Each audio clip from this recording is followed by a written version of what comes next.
olacak demek değil. Çiğ düştü, çimler ıslandı. Bu solacak demek değil.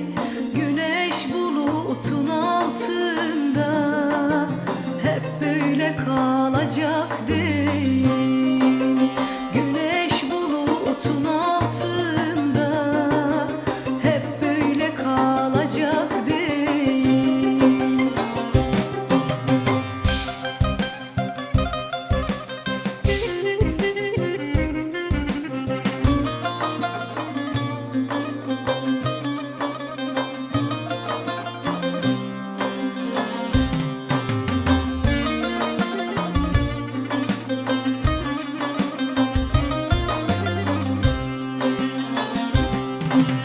Özgürlük kuşum kafeste,